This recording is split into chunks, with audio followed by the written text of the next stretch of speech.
Kaixo zelan, ni Patxi naiz eta oso urruneko planeta batetik nator. Lur planetara etorri naiz zuek ezagutzeko eta nik bizitako abenturak kontatzeko. Prest al zaudete zuen eguzki sistema esploratzeko? Izarrak begiratzea maite dut, eta ziur nago zuek ere gustuko izango duzuela. Baina ez litzateke politago izango gauzak espaziotik ikustea. Aurrera, goazen! Hau zuen planeta da, Lurra. Eta ikus dezakezuenez, alde bat argiztatuta dago eta bestea ilun dago. Lurra ziba bat bezala mugitzen da. Eguzkira begiratzen duen Lurraren erdia argiztatuta dago, eta horregatik eguna da alde horretan.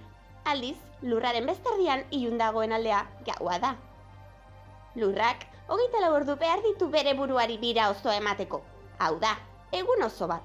Begiratu, hor dago ilargia Lurraren inguruan bueltaka.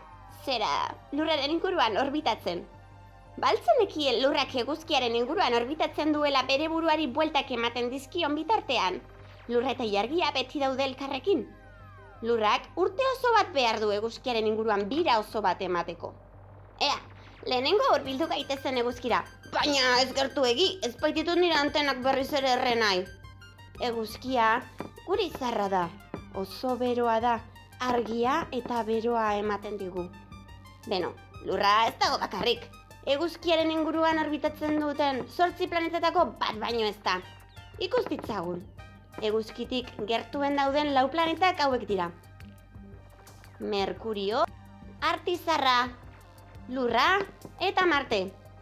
Merkurio, eguzkitik hurbilen dagoen planeta da, eta eguzki sistemako planetarik txikiena da. Artizarra oso beroa da eta airea dentsoa edo lodia da, gizakintzat oso pozointzua. Hobe daukat kaskoa ez dutzea, aire hau ere niretzako kaltegarria baita. Horra Lurra, zuen planeta oso berezia da, eguzki sisteman urez estalitako planeta bakarra da. Ozeanoz, ibaiz eta lakuz. Gainera, guk dakigunez, bizia daukan planeta bakarra da. Marte, erdilutako hauts batez estalita dago, zeinek kolore gorri bat ematen dion. Hori dela eta planeta gorri moduan ezagutu ohi da. Behar bada oso espaldi hemen ere ura egon zen. Begiratu horri! Marte atzean utzita arriztate mordo batekin topo egiten dugu.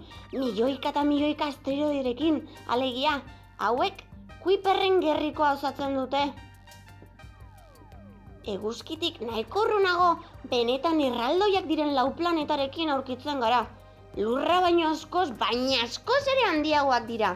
Jupiter eta Saturno gazizko erraldoiak dira, eta Urano eta Neptuno izotzizko erraldoiak. Jupiter, eguzki sistemako planetarik handiena, zein politaren gazizko koloredun marrekin baietz. Hor ikusten duzuen hor bangorri hori, 2 lur planeta bezain handia den ekaitza da. Badakizue planetazkok beraien ilargiak dituztela, Lurrak bezala? Jupiterrek 60 ilargi baino gehiago ditu. Begiratu Saturno, bere eraztun ikusgarriekin. Hauek izotz, hauts eta arrizko milioika eta milioika partikula txikiz osatuta daude. Urano eta Neptuno oso hotzak eta ekaitzuak dira. Beraz, ez dut uste bertan nire oporrak igaroko ditudanik. Eguzki sistemako planeta guztiak ikusi ditugu. Baita hainbat asteroide ere. Zer egongo da haratago? Gehiago ikusi nahi? Orduan, eguzkitik askoz ere urrunago joango gara. Brrrr, zelako hotzandia egiten duen hemen, eta zein ilun dagoen. Hori Pluton da. Planeta nano bat da. Arrana pola! Zer dira objektu ilun guzti horiek? Elurrezko bola zikin eta erraldoiak ematen dute. Kontuz! Horietako bola erraldoi bat gure gana dator. Badakit zer den, kometa bat da. Izotz eta rokaz osatuta dago. Lehen ikusi ditugun asteroiden antza dauka, baina oso desberdina da.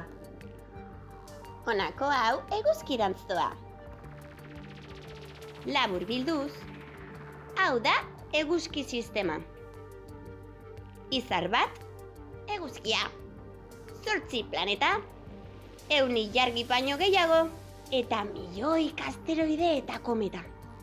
Leku izugarri bat!